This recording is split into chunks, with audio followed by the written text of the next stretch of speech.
கடவுள் இருக்கார் கடவுள் இருக்கானே எல்லாம் சொல்கிறீங்களே, ஒரு சின்ன டவுட் கமெண்ட் பண்ணிட்டு போங்க. அந்த டவுட்டை மறக்காம.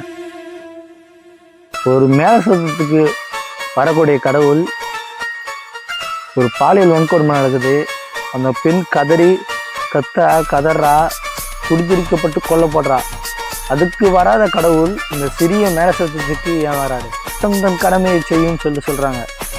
சட்டத்தை நீங்கள் ஏன் கையில் எடுக்கிறீங்க அப்படின்னு சொல்கிறாங்கல்ல.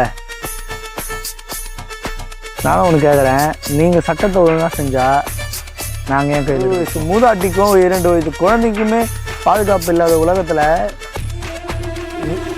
என்ன செய்கிறது? சட்டம் தன் கடமையை செய்யும் சொல்கிறீங்களே, அந்த நாயை பிடிச்சிங்கள, 2 கையை 2 காலை வெட்டி நடு ரோட்டில் பிச்சருக்கு விட்டா, ஒரு வாய் சோறு தின்னணும்னாலும் கூட நக்கி தான் தின்னணும். ஒரு மூடி தண்ணி, ஒரு கிளாஸ் தண்ணி குடிக்கணும்னாலும் கூட நக்கி தான் குடிக்கணும். அப்போ தெரியும்ல எவ்வளோ வலி, எவ்வளோ வேதனை அந்த புண்ணை அனுபவிச்சிருக்கோம். அதை பார்த்து 10 பேர் திருந்துவான்ல.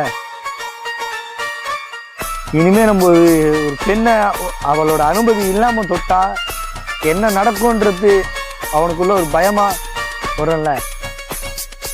கேட்டால் கஞ்சா போதையில் எவ்வளோ கஞ்சா போதையாக இருந்தாலும் சரி, இப்படியாப்பட்ட ஒரு பயத்தை உருவாக்கிட்டோன்னா எவ்வளோ பேர் கும்பதானாலும் சரி, பயம் கடைசி வரைக்கும் இருக்கும்.